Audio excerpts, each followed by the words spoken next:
Today, we're talking about one of the most common complaints in modern life: low energy.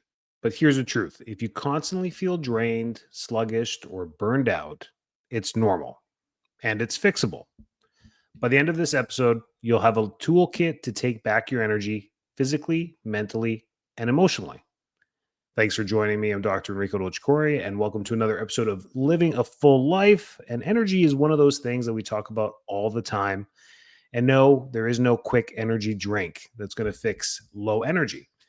Let's discuss the things that are really causing our low energy from a hormonal perspective, a stress perspective, and all the perspectives that you've probably heard of before, but may have been putting aside and not really living eye to eye with. And what happens over time is our energy does reduce. And we're going to go through a bunch of things that I hope you can take home with and make some changes that will help you improve your energy and maybe others as well. So let's go through what it means for low energy. And no, it's not just you getting old. Yes, when you were 15, you had tons of energy, or when you were 8 years old, you had tons of energy. But what ends up happening over time? Is it really just an aging process, or is it really just a bunch of other things that are taking a toll on us, like stress? And there's really hidden energy killers that we're going to go through. And there's podcasts about this everywhere. Nothing here is going to be revelationary, but what you're going to hear is that these are the things that are really starting to drain your energy over time. And by the time you get to the point of now where you do feel low energy, it wasn't something that happened over the weekend or over the last 5 months. It's something that's been happening year upon year, over and over again. And your body's really craving for something to change. Otherwise, it can never really balance and get its energy back. And so the number one thing that reduces our energy is poor quality sleep. You got to think about how you used to sleep as a kid or as a teenager. They could barely wake you up in the morning. You didn't want to wake up. You were sound asleep, slept through the night, and it was really tough to even wake up in the morning. Your body craved that healing time to rejuvenate and re-energize. And as time goes by and life starts to have more and more implications of work and school and college and kids and waking up and doing all the other things for everyone else, our sleep starts to take effect. But you need to take a step forward and make sleep your priority, or else really this is going to be a grind trying to get your energy back. So it's not just quantity of sleep, it's really fragmented sleep equals hormonal imbalance. Not getting into the circadian rhythm during our sleep causes a bunch of hormonal changes in the body. And these start to build up upon the years as they go by. So by the time we're in our 40s and 50s, we start to really have a hard time sleeping in general. And now we've just created an entire negative feedback loop that's very hard to break. And the things that are changing over the last decade or two is really screen time. Televisions have been around since the 50s, but what's happening with screen time is it's increasing more and more and more. Before, all we had was a television set where in the evenings we would turn it on, watch the news, watch some late programming, get our popcorn, and can't wait for TGIF and watch those shows. And then we would turn off the TV, and that was it for screen time. There really wasn't much more. Then computers came into our lives, and then now we have tablets and cell phones, and these things are sitting in our pockets, and they're everywhere. We have multiple devices in our homes and at work. So screens have really taken over our lives, and we have to go back to natural ways of avoiding screen time for 90 minutes before bed, and then use magnesium or tart cherry juice as a natural sleep aid. But the removing of screens is really key, or having some downtime before we go to sleep to really give the brain a chance to get ready for sleep. Otherwise, if we turn off the screen and then roll over and go to sleep, it takes time for the brain to switch off, even though we may fall asleep. It may take it longer to fall into a shallow sleep, a deeper sleep, and even a REM sleep later into the night. And the longer we postpone that, guess what happens? It's morning and we have to wake up. So we may never get into that long REM sleep or deep sleep because we just procrastinated the body's natural ability to fall asleep. So screen time just has to shut down. If you typically go to bed at 10 p.m., just make sure by 8:30, 9 o'clock, it's done. You're just getting some tidy things done, writing some things for tomorrow, getting those little, I know everything's digital now. You're gonna be like, how am I going to do that without a screen? Piece of paper, and just getting ready for the next day, or maybe saving the household tasks that have to be done for the end of the day, getting those things done, shuffling some things around the house, filling up the dog food bowl, getting those little things done there, and then easing down and going to sleep.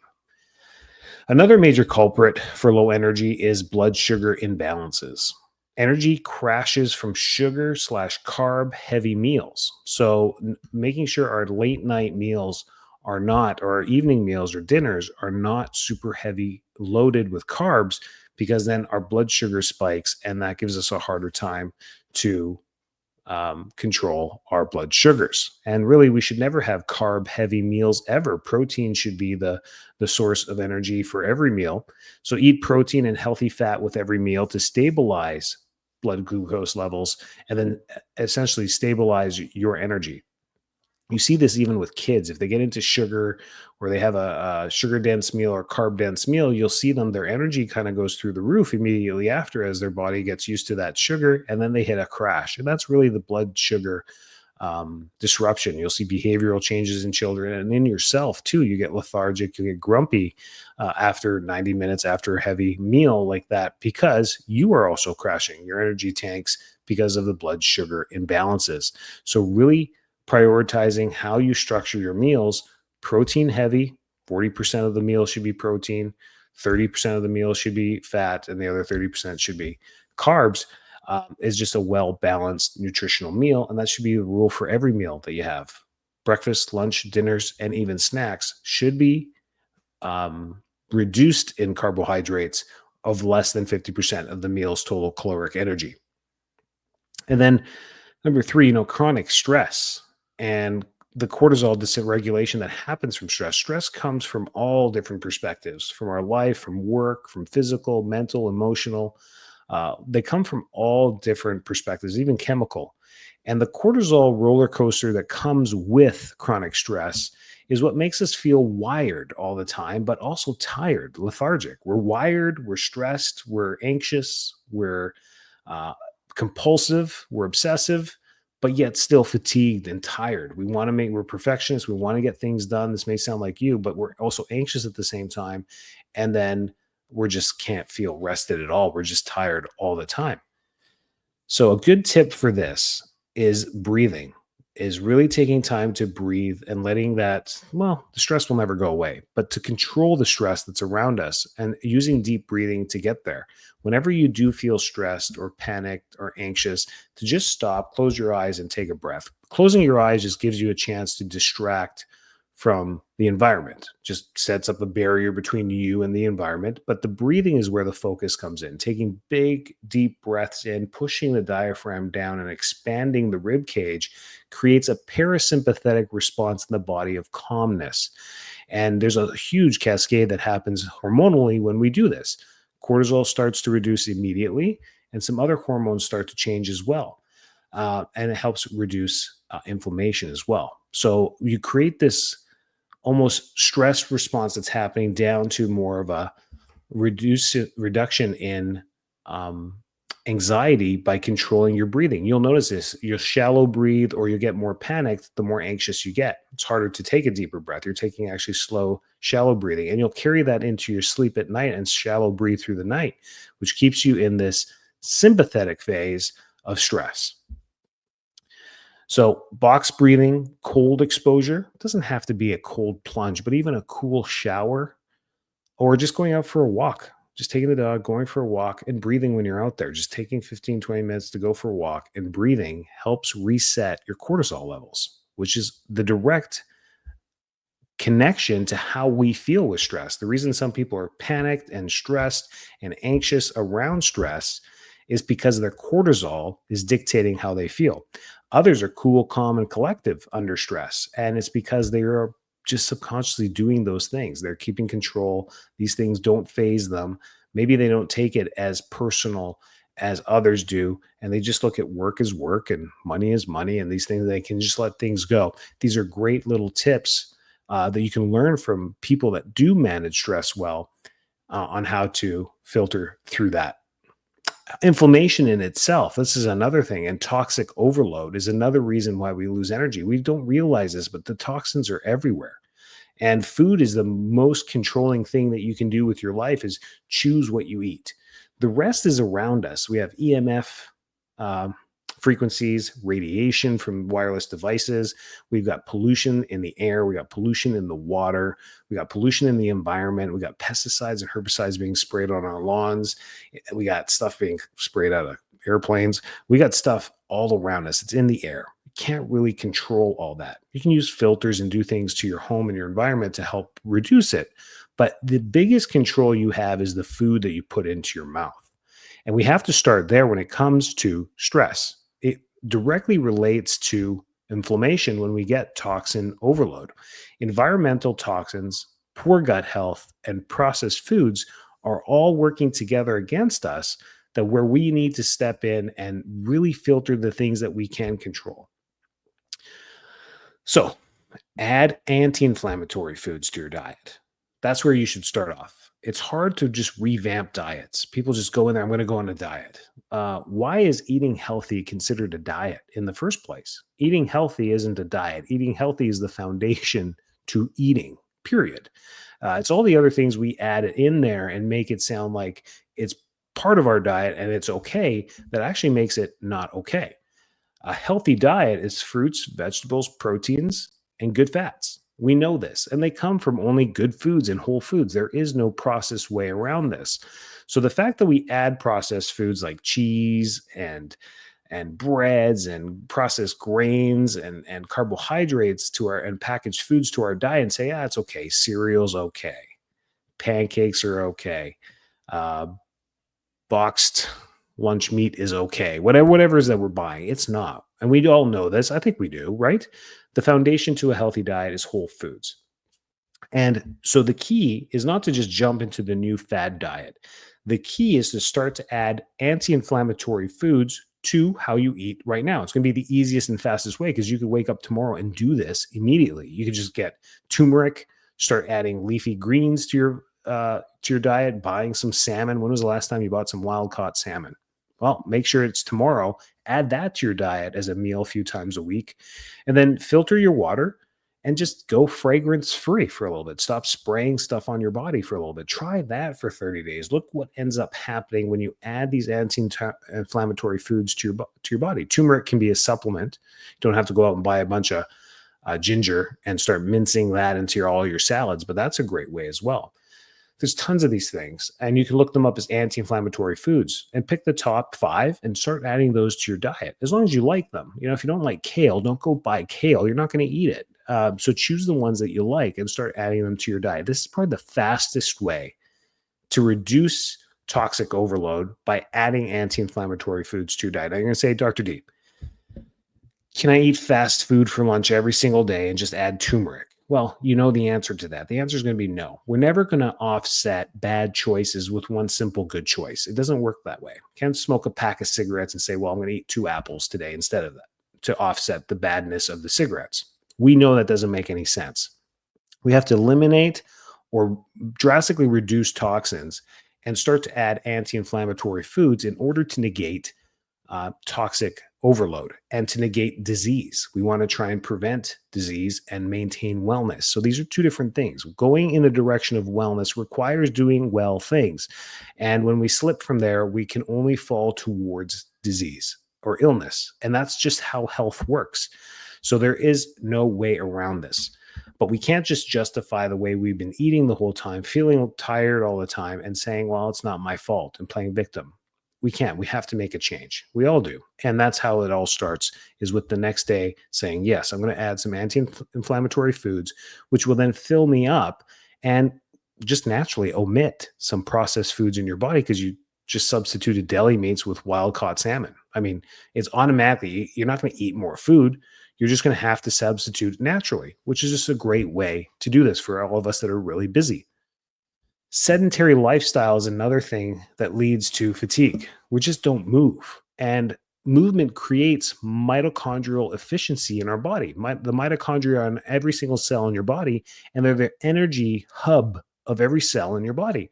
And the more we move and the more we exercise, the more we excite mitochondrial proficiency. And when we do that, we create better ATP output, better energy output within the cell, which then gives us better energy output overall.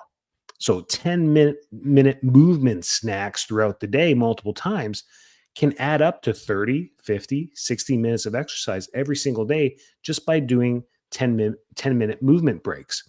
You can do this at home, even or at work, even if you work in a cubicle, of getting up and just going for a 10-minute walk, 5 minutes one way, 5 minutes back to your office cubicle, and sit down again and do it again. And doing this multiple times per day adds those minutes to a sedentary lifestyle, which then makes your lifestyle non sedentary, which is going in the right direction towards health and sliding away from illness, which is great. So, movement, we talked about this, tons of exercise podcasts you can go back and talk about and listen to, and to motivate you about exercise.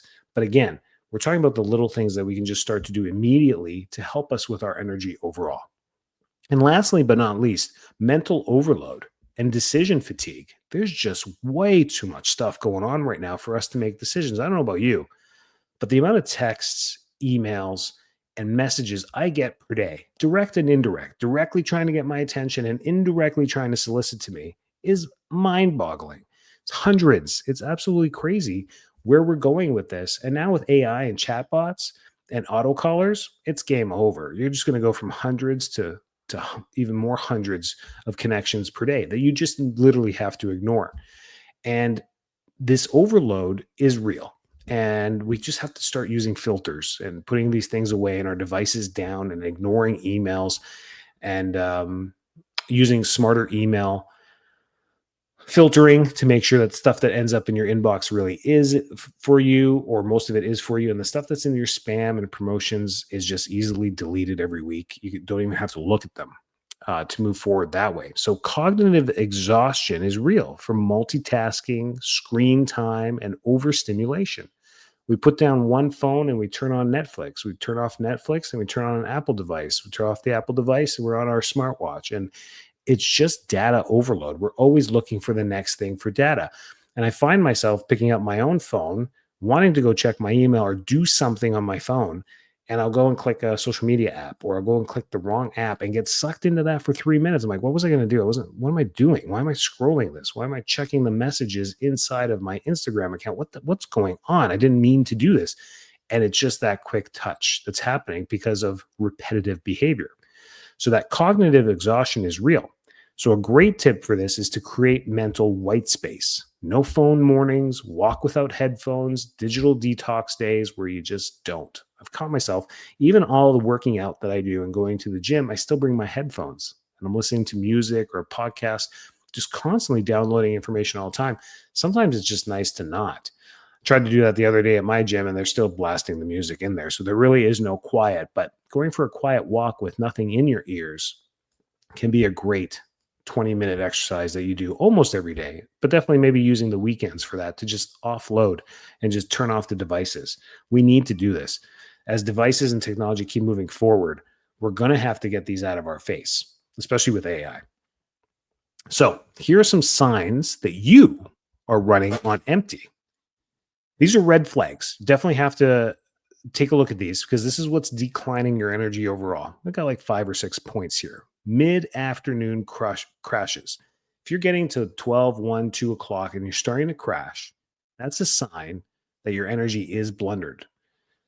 Reliance on caffeine to function. Waking up in the morning and the first thing you do is pouring a coffee is not the worst thing in the world. But getting to that 10 o'clock point and being like, man, I need another coffee. That's what we're talking about. That caffeine to function issue is a red flag showing that your reliance on caffeine or stimulation is needed to produce energy or maintain energy to get you through the morning. That's one. Brain fog or memory lapses. If you're noticing that, that is directly related to chronic energy decrease. Irritability or low mood over time and constantly day in and day out. That's a huge red flag as well. Low motivation. Maybe you're always a motivational person. And then all of a sudden your motivation is starting to decrease or taking a dive. That's a sign as well of low energy. Nothing really here that's surprising anyone, but these are the top red flags. Poor workout recovery. Let's say you do decide to start going to the gym and it's not your first week, but you've been doing it for a month or two and you're still taking time to recover afterwards and you're not getting that post recovery time down and just taking time. That's because you've been fatigued for so long. Keep plugging at the gym. Don't quit that, but understand that you're going to have to Work your way through increasing that recovery, and it's going to come through diet and nutrition by getting in more anti-inflammatory foods and reducing the inflammation and toxic overload that's coming through your diet. You're going to just have to slowly work and clean that up. That's going to be how you get that. And digestive issues. If you're starting to get more and more digestive issues, it's happening because of gut fatigue, which comes from total fatigue in the body. So fatigue is a symptom. It's not a diagnosis. Your body's asking for change. And that's why you're listening to this podcast still and you haven't given up. It's because this is how you're going to make change. And we really need to know what the science is behind energy and what creates it. Your mitochondria is where your energy factories all of the cell's ATP. Every cell relies on mitochondrial function. Damaged mitochondria is what equals low cellular energy. And you damage your mitochondria over time. How? By toxic overload, influenced by toxins, stress, and lack of nutrients. So, foundational energy drivers are oxygen. You got to breathe deeper, not more. You don't need to put an oxygen tank to your nose and get more O2. What you need to do is get deeper breaths to pump oxygen deeper into your cells. Nutrients, coenzyme Q10, B vitamins, magnesium, iron if necessary, and vitamin D are the key nutrients your mitochondria absolutely need to live and flourish at higher potential. Coenzyme Q10 can be a game changer for many people, and it's safe for you to go and get right now. Don't need a doctor's supervision. Doesn't really commingle with anything else. Heart-related, diabetes, anything, it's okay. You can add this to your diet. Just follow the instructions on the bottle. But nutrients can be the main driver here, the lack of them. And that's why we run into a lot of problems. Light, direct sunlight, sets circadian rhythm and boosts your mitochondria. Your mitochondria directly respond to the circadian rhythm, meaning your sleep cycle. So if you're getting poor sleep and we're not getting much sunlight, we're just creating an environment of poor energy all around. Light can be a huge thing. Just going outside, getting some direct sunlight can play a huge role in how you feel overall and trying to make that a daily event. And of course, we talked about movement, resistance training, zone 2 cardio, or combining those two together is probably the best combination you can do. Lifting some heavy weight, putting some zone 2 cardio, which is steady state cardio, keeping your heart rate about 120 beats a minute for 20 minutes, 15 minutes, 30 minutes, whatever you want to do, is probably the best combination for mitochondrial influence in the body and cellular activity. Fatigue is often mitochondrial dysfunction in disguise. Your job is to repair and feed the mitochondria. You do that with exercise and nutrition. Oh, go figure. Every single podcast I've ever done is probably about exercise and food and nutrition, right? No real weird things in this podcast, nothing out of the ordinary today, but the focus on certain and direct supplements like coenzyme Q10 can be game changers for most people. So reversing fatigue, you just have to have a new daily energy blueprint. So in the morning, wake with sunlight within 30 minutes. So you wake up, try and get some direct sunlight. This can be just by opening up a window and just getting it through the window. Seeing that sun. For shift workers, they'll understand why this is important. They wake up at 1 a.m, it's completely pitch dark. They get their morning going, they get in their car and they're driving, it's still pitch dark. They're missing that direct thing. But that happens with shift workers. And also in the winter up north too, just with the shorter days. We may not be able to do that within the first 30 minutes of waking because we don't want to wake up at 10 in the morning up in Alaska, right? So these are the little things there. If you can get that sunlight within 30 minutes of waking up, 20 to 30 ounces of water with a pinch of salt. You can even add a little squeeze of lemon in there if you want, but the 20, 30 ounces of water with a pinch of salt, Himalayan or Celtic sea salt, sprinkle it in there, drink that 20-ounce glass of water upon waking, and that gives you an electrolyte start to the day. Then we want to get 5 to 10 minutes of movement, brisk walk or body weight circuit or whatever you're going to do, a set of burpees or taking the dog out for a quick 10-minute walk and coming back in, and then eating a protein-rich breakfast. 20 to 30 grams minimum I would do for most adults of protein for your breakfast. This comes with egg whites, oatmeal, sausage, Some grains can be packed with proteins as well, but starting your day with that and not so much on the carbs or sugars. That's a great morning routine. Midday, we want to do a mid morning, um, ashwagandha, rhodiola, a herbal adaptogens, adaptogens that you can add mid morning. You can also just take them in the morning as well as supplements, but take breaks every 90 minutes. Stand, stretch, step outside, do something to break the sedentary day. Balanced lunch. Again, we talked about this: proteins first, veggies, and slow digesting carbs, complex carbohydrates instead of the simple stuff. Then by the time evening comes around, power down 1 hour before bed. Just screens come on off, lights low, gratitude, journaling, meditation, prayer, parasympathetic activation, deep breathing, stretching on the floor, doing some of your dinner roll or curve work for your spine and your nervous system. Whatever it is, just taking some time to do that and sleep in a cold, dark room, cooler room. Just to make sure it's a cooler room that we find we sleep better, most of us, because of our 98-degree body temperatures. We sleep better in a 65 to 69-degree Fahrenheit room, or like a 16, 17, 18 degree Celsius room. That's where most people do really well. Some of you are like, man, that's cold. But less than 20 degrees Celsius, less than 70 degrees Fahrenheit is the optimal range there. For us in Florida, that's expensive to get the AC down that low. So I'm perfectly cool with 74 degrees at night with no sheets, or don't, that's how I do it here in Florida. But within reason, right? Within your environment. Here's some bonus habits as well for the long game. For those of you that are motivated, you're like, man, my energy's been an issue for 10 years. This is great. I'm just going to add some anti-inflammatory foods. I'm going to add some supplements, and I'm going to just take some breaks and shut off power 1 hour before bedtime. I think you listen to this podcast, you got a great start to it. But try intermittent fasting. You want to really get your energy back quickly? 12 to 14-hour fasts, which means you don't eat food for 12 to 14 hours. Pretty easy if you eat your dinner by 6, 7 o'clock p.m. and not eat breakfast until the next day at 7 a.m., 7, 8 a.m.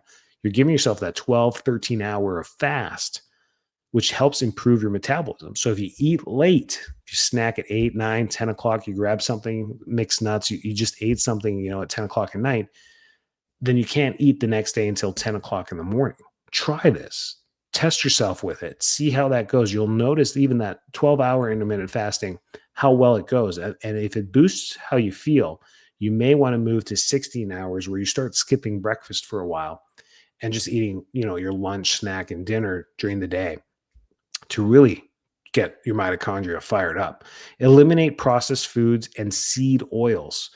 The rancid oils in our diet crash our entire metabolism, crash our energy, crash our hormones, crash a bunch of issues in the body, and actually it can lead to disease, arteriosclerosis, plaquing, cardiac disease, liver disease. It can create a lot of issues. And when we talk about seed oils, talking about like any canola oil, vegetable oil, sesame oil, like all the seeds, they just don't hold well, and they degrade very quick, and their fatty acid chains break down, which considers them rancid.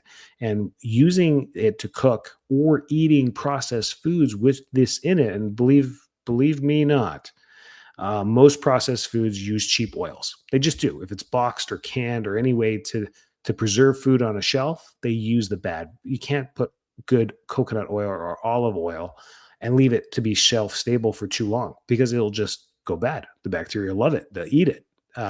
So that's the issue there. So they typically use lower grade oils, and they're also cheaper for processed foods to keep processed foods cheap. It just makes sense. So try and avoid those things. Test for nutrient deficiencies. I would do this, especially over the age of 30. I would start testing for nutrient deficiencies as far as your B vitamins, B12, iron, your thyroid, checking these things to see what's going on. You may have microcytic anemia or a low anemia issue that's dragging your energy down. And use movement to energize, not deplete yourself. So these hardcore exercises people get themselves into, high intensity, long running, 60-minute runs, can actually deplete your mitochondria over time. It's hard workouts. So doing 15, 20-minute workouts probably is going to be better for you than grinding long or high intensity over and over again. So if you're having low energy, diving into a major fitness program where it's high intensity and hard on the body and tons of reps may not give you the result of better energy. You may wonder why you're still having low energy. It's because you're depleting yourself physically now and distracting yourself mentally with the physical in a good way because you're trying to exercise, but you're pushing yourself too hard. So little things there. So here's a top 10 thing if you want to just jot these things down. Walk barefoot on grass. Grounding can help the charge in the body. We are polarized because we're just made up of the universe. We're just a bunch of atoms, and we have positive and negative charges. By putting our feet on the ground, we ground ourselves, which can help with oxidative stresses. Cold showers, even 30 seconds, just at the very end of your shower, just making it cold for the final 30 seconds. Drinking water with minerals in it, even a pinch of salt. Breathe deeply for 60 seconds, just taking 1 minute a few times a day where you just focus on your breathing. Power naps on the weekend, maybe on Sundays, you just make it a thing at 2 o'clock in the afternoon. You take a 15-minute power nap on the couch. I find that even if just 15 minutes of quiet around the house, if I get that, I'm already snoozing. So that's a great way to do it. Laugh or listen to music you love. Put on the stuff that you enjoy. That's when you put on the headphones. Eat something green every single day. Swap coffee for matcha 2 times per week. Turn off your Wi-Fi at night. That's for EMF radiation. Just turn it off. You don't need it. You're going to sleep. And schedule something to look forward to, whether it's this weekend coming up, in a month, hotel stay, maybe plan for the next big vacation. Even just having something on the schedule to look forward to boosts your morale. If you want more energy, you don't need more caffeine. You need more alignment. So, my challenge to you is pick 3 habits from today's podcast and commit to them for 7 days. If you want some motivation, if you need some accountability, DM us at Full Life Chiropractic, at Full Life Tampa, info at Full Life Tampa, Instagram. Find me, Enrico Dolcecore, on social media, and DM me your progress. Let me know how you're doing. We'll hold you accountable. And just for listening to the podcast, just ask for the 7-day energy reset, and we'll email you the PDF. It gives you a 7-day accountability. Just print it, leaving it on your fridge for just for 7 days to show you the tips that you may be able to follow and help you with your energy. Stay well, stay healthy, and take care.